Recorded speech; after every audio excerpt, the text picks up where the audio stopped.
Hello, we've saved you a seat. This is Train Station at 8, Season 2, the inaugural episode for Season 2, Episode 21 overall. I am your host, Bryan Kelly, and joining me today is Stephen Kelly. Hello, Stephen. Hello. You're my brother. Yeah, I'm your brother, and I'm the co-host, and this is Season 2. So this is totally a podcast about video game music, right?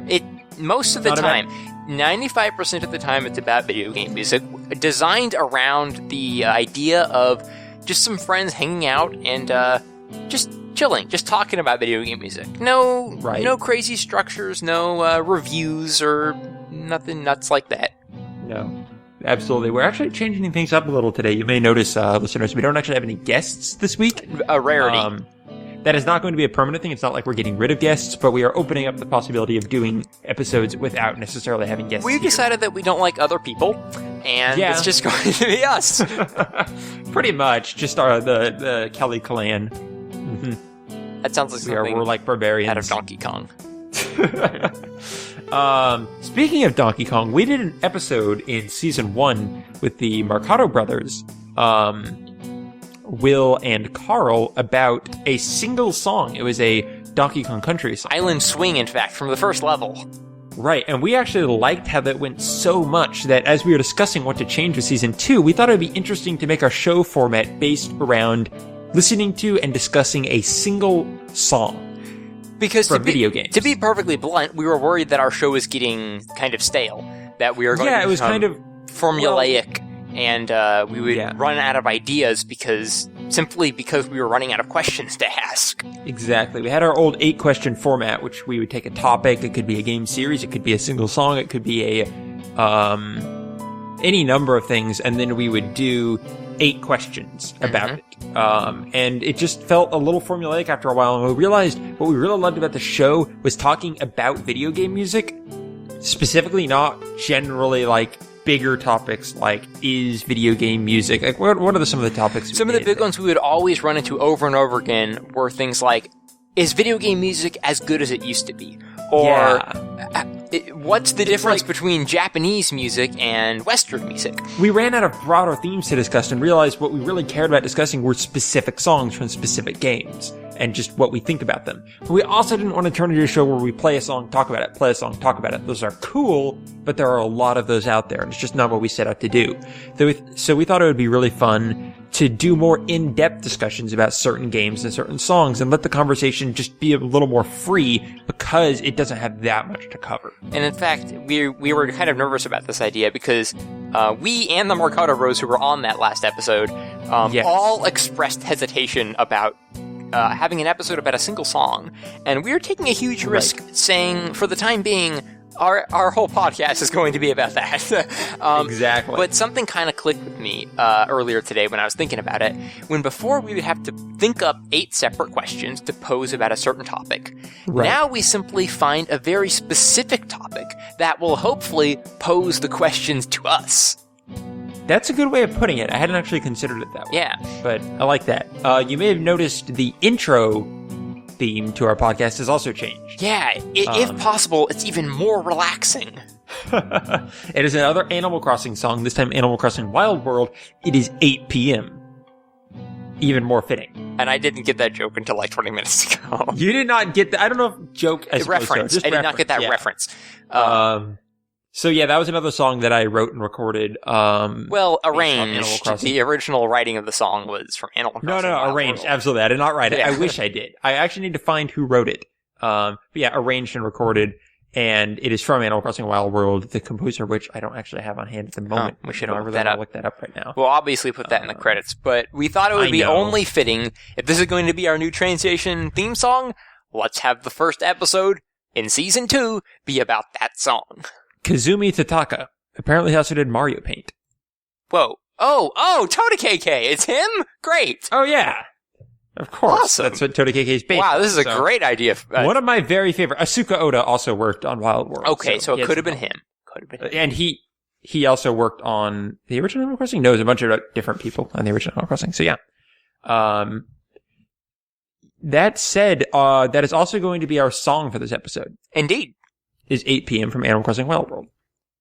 So I think that'll be a lot of fun to discuss and kind of give you an introduction to our new theme song. So that will all be very fun. So what's, now that we're changing, kind of the topic at hand, are we changing the structure at all, my brother? Well, there aren't going to be 8 questions. What? But it's train station at 8! Well, that's because it's an Animal Crossing reference and we typically record at 8 p.m. and our theme song is 8 p.m. And, okay, just for anyone who doesn't know, Train Station 8 is named that because in Animal Crossing, the original Animal Crossing, when you went to the train station at 8 p.m., Toda KK, the little dog with the guitar, would be there and he'd play you one song and then give you the recording for it. So hence he would then play you other songs after, but it was basically you go there for the one song he'll give you the recording of. Which I think is even more fitting with our format now. Right. Just we will play you one song, tell you where to get the recording of it. We, unlike KK, don't bootleg it, but it's his music, so he's allowed to do that. Exactly. And then we just discuss it. So we just love the name Train Station 8 so much because Animal Crossing was such a inspiration for us and we love the music so much. But if we're doing a Wild World song this time, shouldn't it be called Cafe at 8? No. Okay. Because I'm not going to redo our logo and name and iTunes feed for a metaphor. Great point. I'm not that dedicated. We can make another podcast called The Roost where we just talk about coffee. Hey, that actually sounds like a good idea. We can invite our friend Cameron to that. Not to me. You two can start that. Anyway, let's get going here. Something that is not going away is the section, What Have You Been Listening To? Other than my voice for the past, 8 minutes. Yeah, other than that, I'm listening to Ragnarok Online. I always think you're going to say Ragnaros. Nope, not Ragnaros. The car How is that? Destroys I've heard me. it's jazzy or something. It is many things. I've actually been keeping a running tab on songs I specifically want to show you, and ultimately trick you into thinking the album is even better than it is. See, the weird thing is, I don't have any specific history with Ragnarok, as you know. You used to play it obsessively. You were addicted for 4 years. That's a lie. That was RuneScape. That is also a lie. Lots of MMO jokes flying in the air today. But, are you, aware of the legacy of Ragnarok Online soundtrack at all? No, not at all. I know nothing. It has, a surprisingly big following. I don't know if that's because a lot of people played it back in the day, or if people just discovered the music, but it's very well regarded, and it has this massive soundtrack release, and there are a number of OC remixes based on the game. I do remember those, yes. Yeah.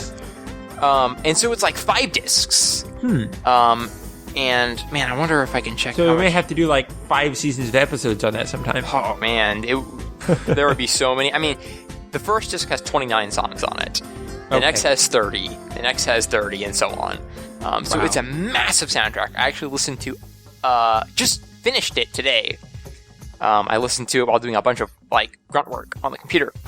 And so you're getting stuff that's jazzy, stuff that actually sounds like kind of a traditional, exciting JRPG, stuff that is directly influenced from specific cultures like Ireland, and it's just a really, really neat soundtrack. That sounds super cool. It just sounds like the breadth is impressive. There's this one song called Antique Cowboy. Anti-cowboy or antique? Antique Cowboy. Okay. That is this... It sounds like a cross between, I don't want to get you too hyped, but Bastion and Steve Vai.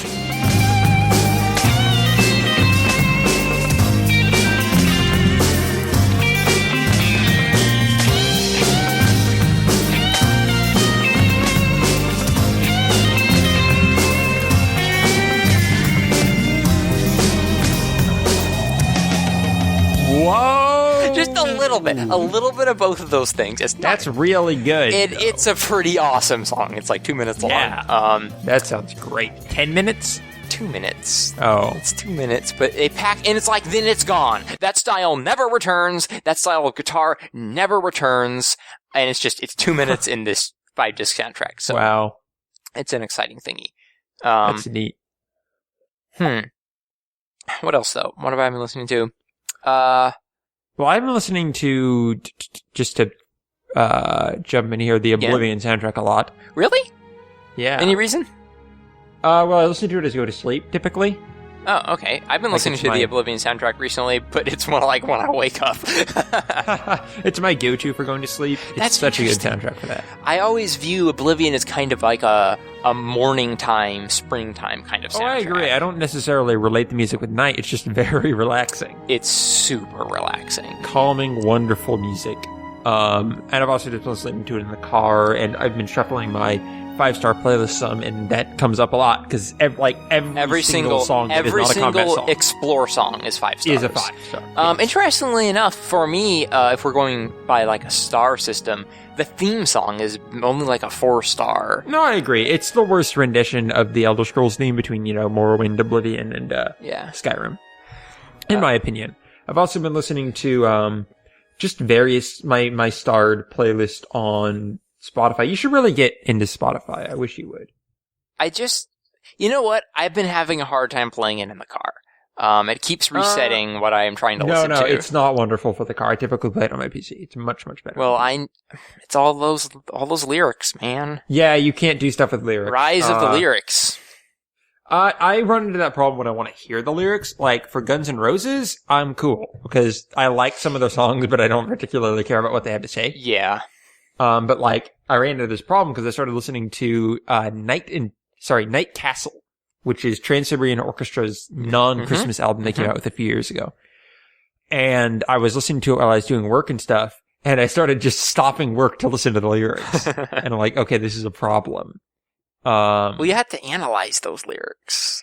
Exactly. Like, they're just so deep, melodramatic, but awesome. This one seems to be a lot about this person struggling with his mortality in 10-minute songs. Whoa. Like, so there are a couple 10-minute songs. That's awesome. Like, There Was a Life, which is this 9-minute song with this guy, like, trying to cope with death, basically. You know what's funny? I actually relate Oblivion music with Trans-Siberian Orchestra. Because when we got bored in Oblivion, when we were playing it during Christmas time. Yeah, we just play TSO music. There's some of these awesome songs, like there's this classical song kind of that starts out classical and then just goes into this ridiculous rock. And I really like their style. Like, I don't like a lot of prog metal that I've heard. I find it gets really kind of repetitive. And it's just... Yeah, I'm the same way. It doesn't have the punchy pop likability of Trans-Siberian Orchestra, and they bring this kind of pop sensibility to prog rock that prog rock fans would probably hate me for saying, but that makes me kind of, it's an entry to prog rock that I can enjoy a lot more. You can hear a lot of influences from their other albums, but there's just one awesome part I need to show you on this song where they used a whammy bar, and it sounds great. That's fantastic. So yeah, I also love the mountain on it, which like, it does Hall of the Mountain King? Should I? It is the bad guy theme. It is Robotnik's bad guy theme in the original Sonic cartoon. Oh, yeah, of course. You had to frame it like that, but yes, I know what it is. Because they ripped that from classical music. Yeah. Which is hilarious. And they do that, and it's really good. That sounds amazing. TSO doing that song? Oh my gosh, and they do it with like, they'll be like playing that main melody, and then they'll have their guitars going diddle diddle diddle diddle in the background. Oh, wow. And it's really, really good. Wow. It's one of the best I need to listen to that.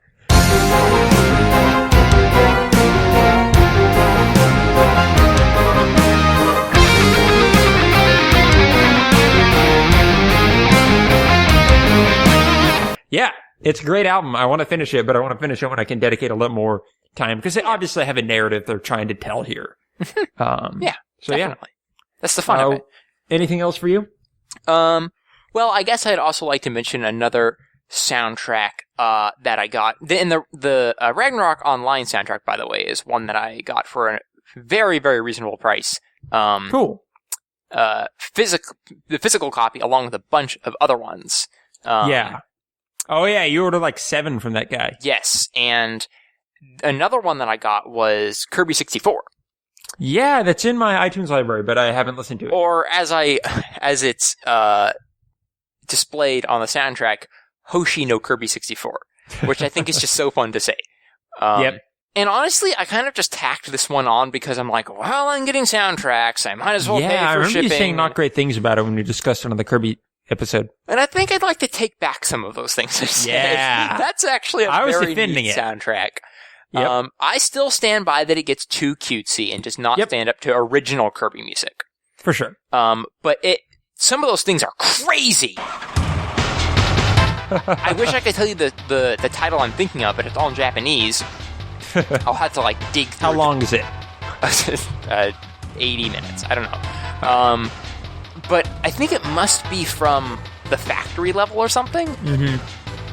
Because it's this clanging song that goes into this over dramatic, un-Kirby-like epic. I don't even know what it is. But it really caught me off guard. I enjoyed that a whole lot.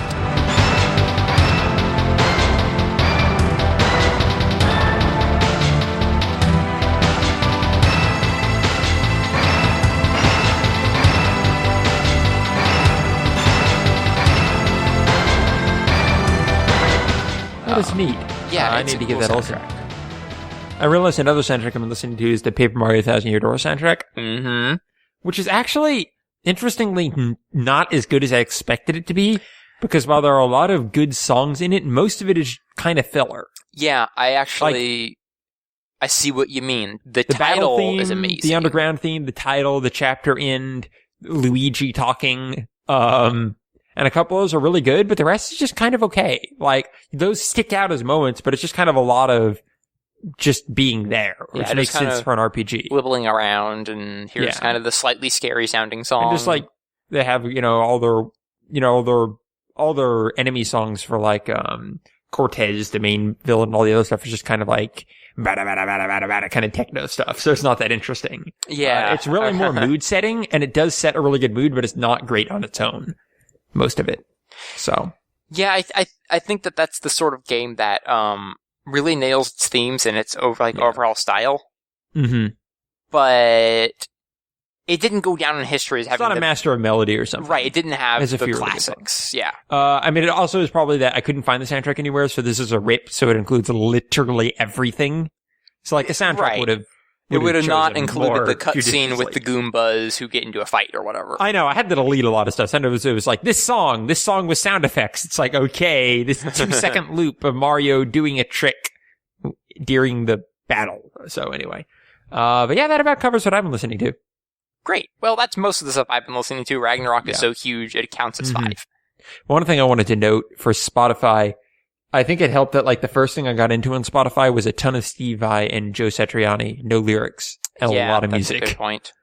So before we go into our main song topic here, what is your history with Animal Crossing? Because I'm completely clueless. Well, Brian, when we were brothers, growing up in the same house and playing the same video games, including Animal Crossing, Well, okay, this is a fair point, because Animal Crossing, especially Wild World, is the game you played without me the most.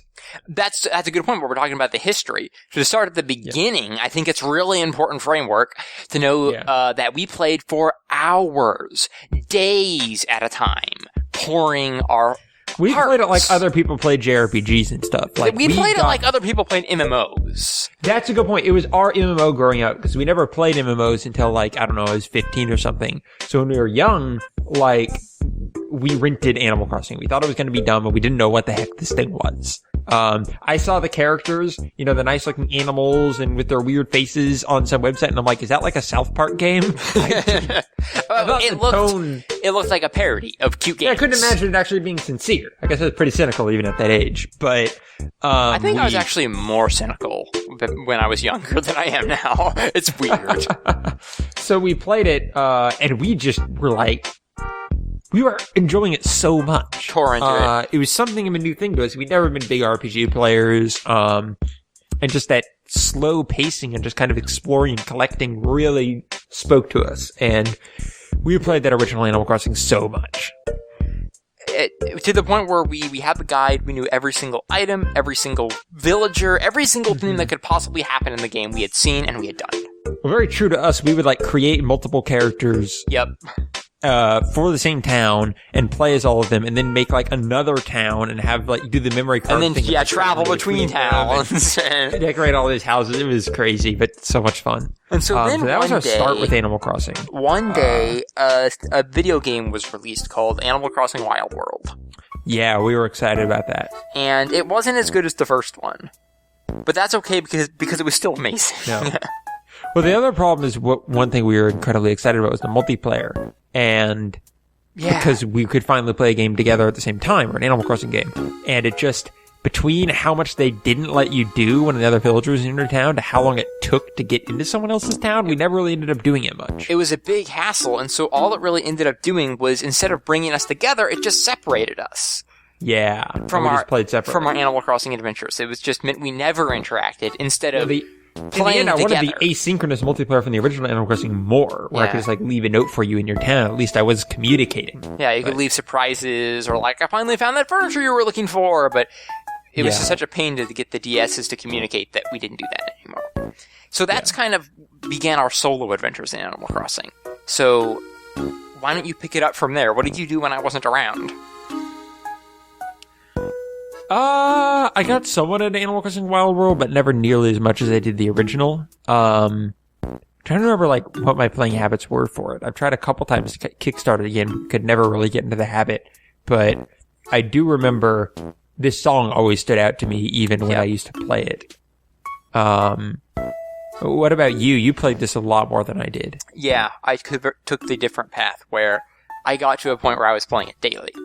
Yeah. Which is something I never even did with the old Animal Crossing, where we would just, splurge and just play for a week and then stop. I would play it a little bit every morning. Every morning I would have my coffee in real life, and then go to Brewster's coffee shop and have my fake coffee in Animal Crossing. Yeah. So I guess my song of choice was probably something like 9 a.m. So I really didn't listen to 8 p.m. that much. But yeah, I played it. It became a serious habit for me. I played it every single day, became very attached to my villagers and my village structure. Then one day... And then I accidentally deleted it. Yeah, you wanted to get into the game again, so you found my cart and erased all the data. I did not purposefully. I didn't say it was on purpose. I don't know how I missed it, but you don't have to get into the game to delete the file. You can do it from the main menu. Yeah. I'm just this is totally my town. Okay, boom. So after that, I never really got into it again. Really? I killed it? Not seriously. Lily was gone. Wow. Lily was my best friend who was a frog. But now you're playing New Leaf, so you wouldn't be playing it anyway. Yeah. Speaking of which, New Leaf, I believe, is the best Animal Crossing game since the first one.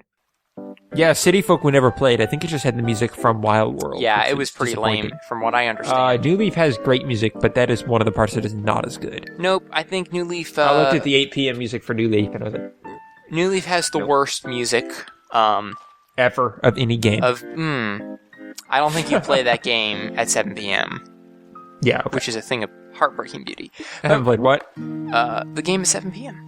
Oh no, I love that. I think I brought that to your attention. Yeah, you did. It's genius. But for the most, New Leaf has a great 7 p.m. The original Animal Crossing is a great 9 p.m. I had to go with Wild World because it's the one with the great 8 p.m. Exactly. Now, and poof, for New Leaf, you played it a bit when it came out, and slowly just kind of fell off the bandwagon, like most people, like most normal, healthy individuals. Right, yes. Like Cameron. I, however, played it daily for a year straight. Wow, and then you stopped. And I've been falling off. But I didn't just stop. I mean, That's June impressive. Was months ago, and I've still kind of been on and off since then. Yeah. But that was yet another truly special game. But the music, for the most part, didn't hold up. KK Slider continued to put out hit singles, many of which are addicting and I love, but it just didn't have that vibe that the older Animal Crossings had. Mm-hmm. Yeah, I know what you mean. And there's something special, like how they did their drum beats and stuff. They didn't feel like happy Animal Town. Animal Crossing was largely drum and bass focused. The second one, Wild World, was often brought in accordions and nostalgic, like acoustic guitars, and New Leaf kind of focused too much on bouncy music. Steel drums and very sugary, syrupy sweet, almost like classic Disney like title screen stuff. And while it's very nice, it certainly doesn't have that oddly sophisticated, quirky nostalgia that the old games captured. Which is what we'll be talking about for this episode. Yeah, so let's go ahead and play that song.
All right, that was 8 p.m. from Animal Crossing Wild World. Pretty awful song, right? I'm sorry. I was asleep. That was highly peaceful. And horrible. No, it's horribly wonderful. That's honestly one of my favorite songs from Wild World, which overall I think... It rivals music from the original Animal Crossing, which is rivals our and favorite. surpasses some of it. For sure, yeah. If every song in Animal Crossing was that good. Most of them are. I don't know. Maybe you're right. I don't know. Like 3 p.m. when it's going like... or something, it's not as good. Yeah, that's mood setting. Sorry, 3 a.m. Yeah, 3 a.m. is sort of off the rails. I love Animal Crossing music, but I think this one, like... Evening music has always been the Animal Crossing music that, like, hit home the most for me.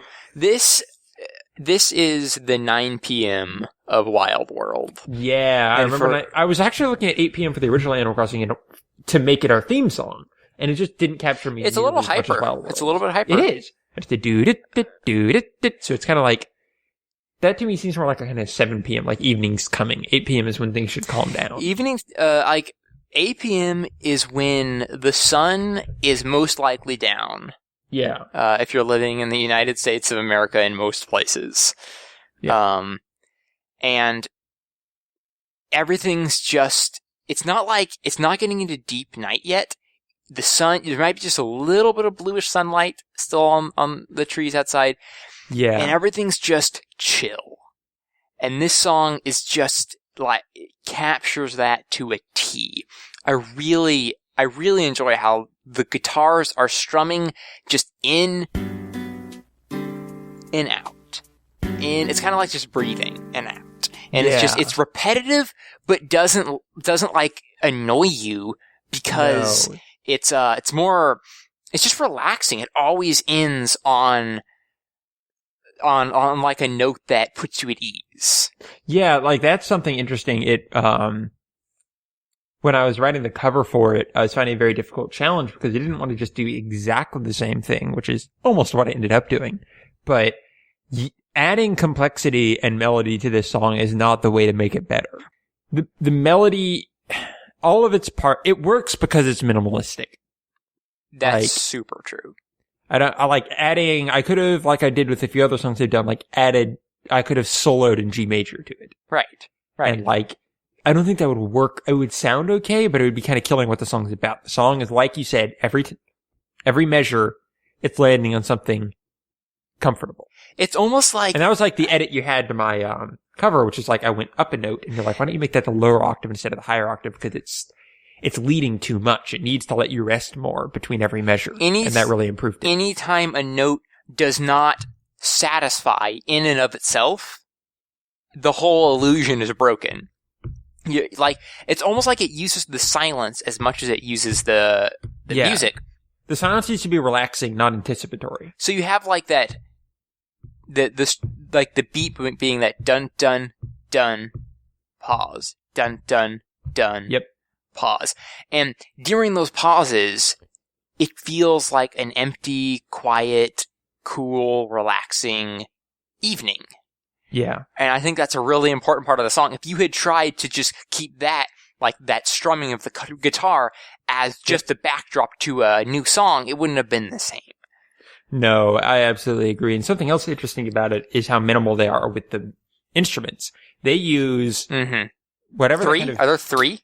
Keyboardy sound, drums, and I don't know what kind of keyboard that is playing, honestly. It sounds kind of like a honky-tonk piano to me. It's not quite that, though. I was able to find a sample very similar to it for mine, but I don't actually know what it's from or what it is. I just used it for my library. Yeah. Which is interesting, because it does sound like it, but it's different. Yeah. So I'm sure it's in a similar family of sounds. Goofy. If anyone knows, email me or whatever, or the show, leave a comment, because I'm curious. But my point, which was not that, is, it has drums, that keyboard, and accordion. And the accordion and then guitar is used so sparingly. Right. It's not even really a major instrument. I had to add the accordion in, partially because I thought it would be cool, and partially because I wanted to get it before we started talking. Yeah. Like, I wanted people to be able to hear the accordion when the song introed, and it would take like a minute to the full loop before the accordion came in the original. And I love that. just that hint of an accordion that comes in. It's like and right for the loop. Oh man, it's just there as like a warm little reminder. It's like it feels so safe and happy, and that's the part that makes me think that this should primarily be played for summer evenings. The accordion to me is too warm for like winter or fall. Yeah, that's actually, I think spring or summer work for it. I really get the, like, some quiet cicadas chirping in the background. When that accordion comes in and goes, wah, wah, it's like... It's a cicada playing an accordion. It totally is. Up from the trees. And I remember your other advice, it's just you kept saying, make the accordions quieter, make the accordions quieter. Yeah. And that was also, that's something really important about it. It does not, accordions can very easily overwhelm. They're like bagpipes. Very much so. So you need to be very, very Speaking careful of which, with you'll get a little bagpipe action in Ragnarok, so just heads up. Oh, nice. The Ireland music, I guess. Yeah. But something else interesting it does is, it doesn't have a bass line, but the guitars, how it does the guitar is really interesting because it has like the fairly similar or fairly simple guitar, pattern of playing the da-dun, dun, da-dun, dun. Mm-hmm. But in addition to that, it kind of has the bass note of the guitar doing a doon, doon, like going dun, dun every time to kind of an open note. And even when the main pattern goes down to the dun, dun, that stays the same going dun, dun, through the whole thing. So it basically uses that bass note and that open note of the guitar to create a bass line without adding an instrument in. Not only does it create a bass line, but it gives you texture, and yet it always grounds it with that satisfying, okay, this is still chill. You know what I mean? Yeah. Like, every time it goes done. Yeah. Done, like, that is consistent through the entire loop. So I think that was a really good use of the guitar.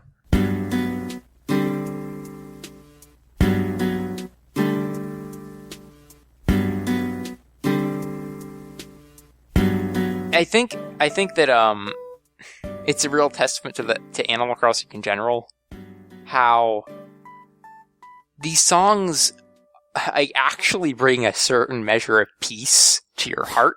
Yeah. It's not just silly. A lot of the songs are silly. Like you said, I think 8 p.m. from the first Animal Crossing was kind of goofy. You know, you kind of get this image of the little villager running around with his short legs, like, I gotta collect all the fossils! But this one is just... And then I'm out of here! On to the next town! The people who steal fossils Animal Crossing reality show. Are the worst. Oh my gosh, Hoarders and Animal Crossing would be a hilarious parody. Oh no. Don't solely the Animal Crossing name. This is worth 20,000 bells. No, wait, that's Storage Wars. Sorry. Getting mixed up. I expect you to be more up on your reality television references. But yeah, it's just amazing mood setting. Like, for the game and even out of the game. It's a testament. Like I talked, Paper Mario was not setting the mood for me when I was not playing the game. It was just boring. Mm-hmm. This can set the mood it's going for in and out of the game. Oh, I entirely agree. It's the kind of music that you'd probably want to have playing distantly when you're, like, on a walk. Well, it used to, like, constantly play. Oh, man, you're right. There was that website that plays it based on what hour it is. Yep. I found, like, a real-time Animal Crossing site, and I would, like, no joke, play put that. In the show notes. Oh, yeah. If I can find it, and it seems... I think it actually links to YouTube, so it's about as legal as you can get with Animal Crossing music. Yeah. Like, I would just play that from the time I got up to evening time. Like when I was studying, I would just play it all day. Oh, yeah.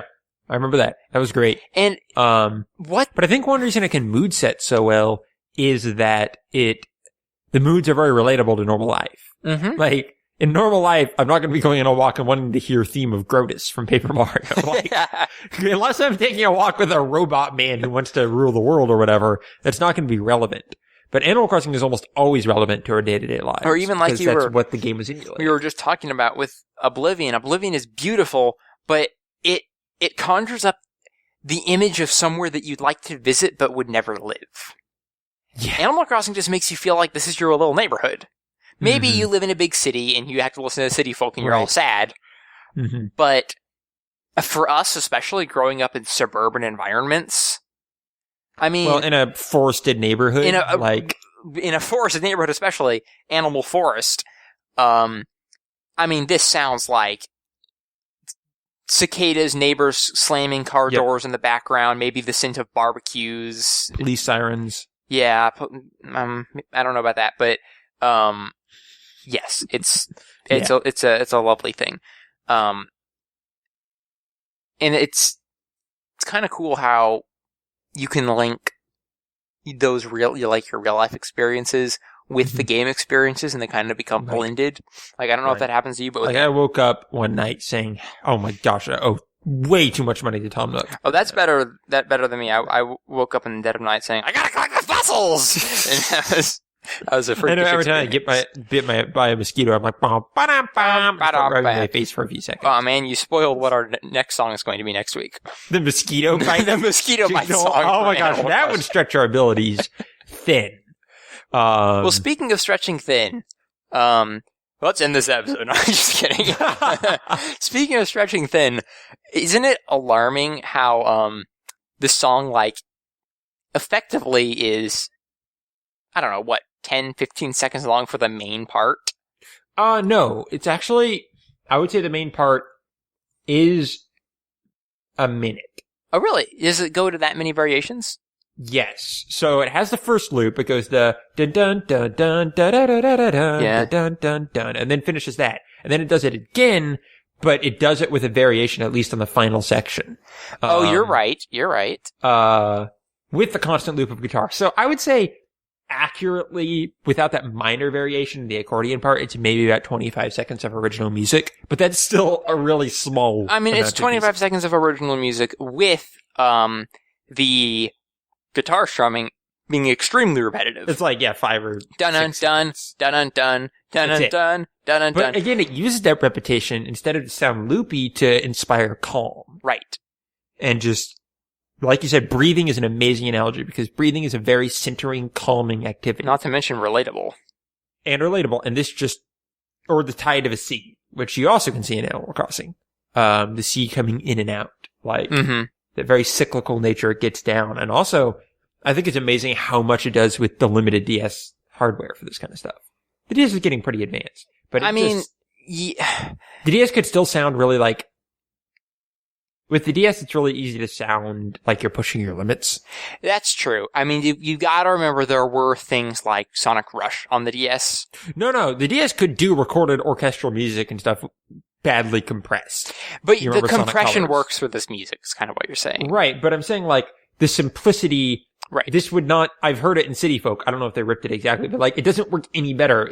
My remix of it was played with a real guitar, but even then I wouldn't necessarily say that's better to do. Like, right. It just, even the fakeness of the guitar sounds fitting for this.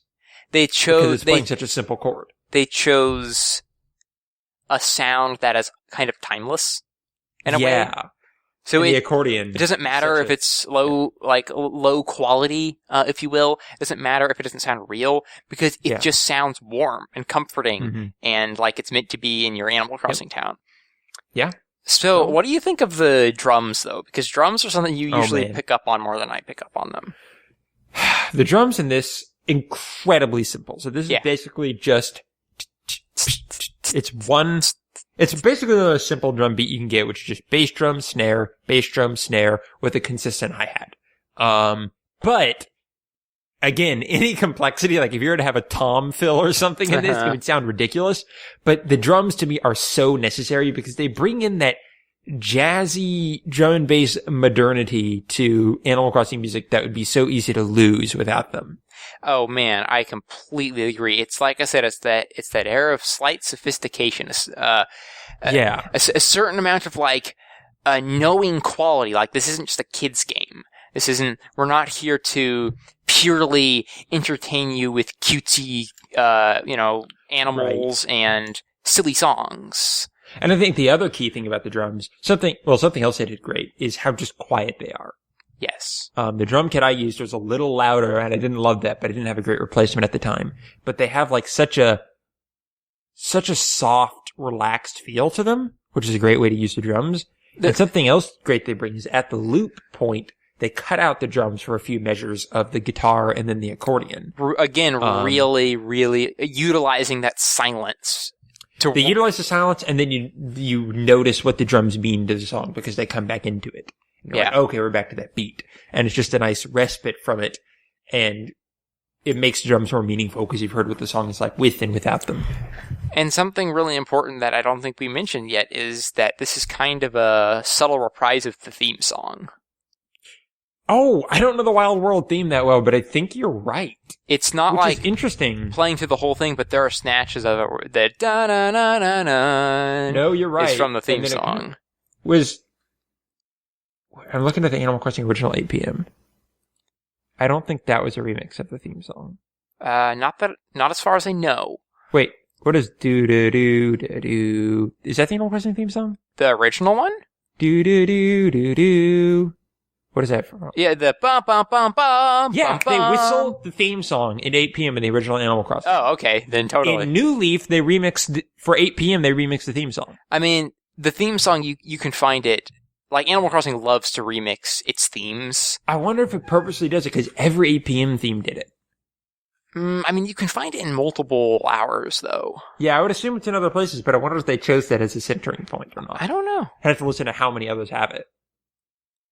Yeah, I'm not sure. It's the Animal Crossing music. Sometimes you forget what the theme is because you hear like the actual hours. It's a really cool idea of adding motifs into a soundtrack. Like and you may think like, how is there even room for a motif in a song that is so extremely simple to begin with? Uh-huh. But it has its own completely different identity than the theme song. Huh. I had for some reason not heard the 5 p.m. theme in New Leaf, which I just listened to now, and it's really jazzy and interesting. I didn't ever realize it was this I before. very rarely play at 5 p.m. Huh. Yeah, that's really cool. Anyway, that about covers what I had about this song. Anything else you want to add?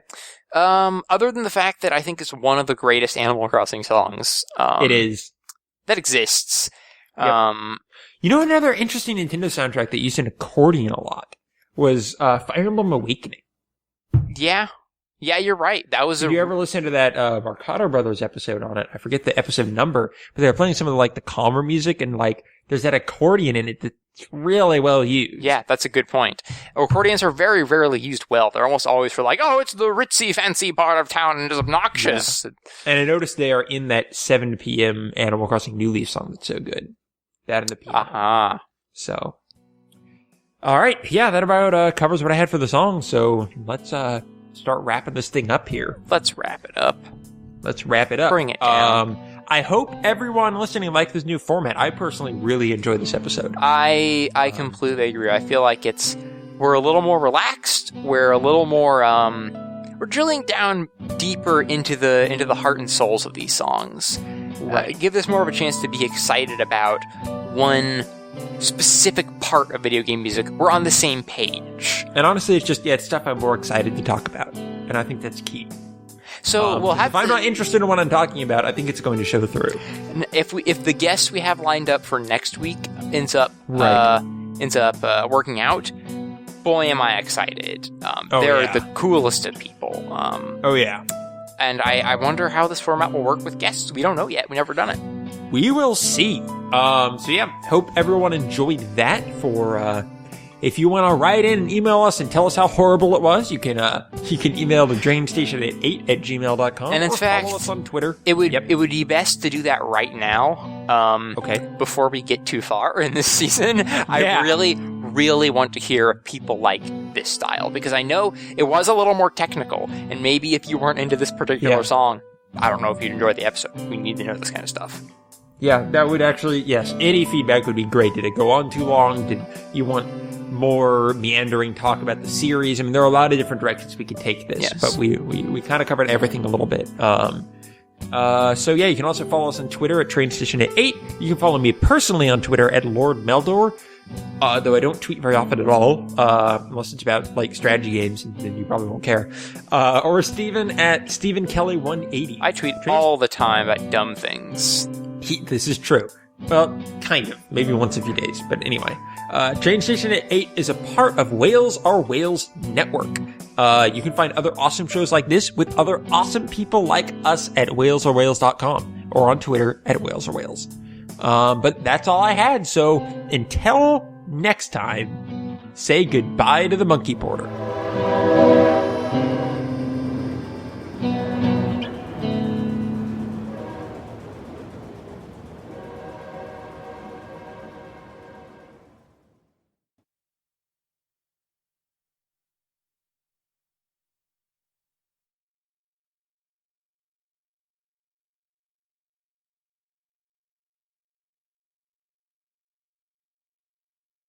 Ook, ook. And that is an Animal Crossing reference because dagnabbit, because the monkey porter is the guy who conducts the train in Animal Crossing 1 and Animal Crossing New Leaf, and he's a great guy, so you need to be nice to him since this is the train station. He's here, right up there, talking about trains, so say goodbye to him.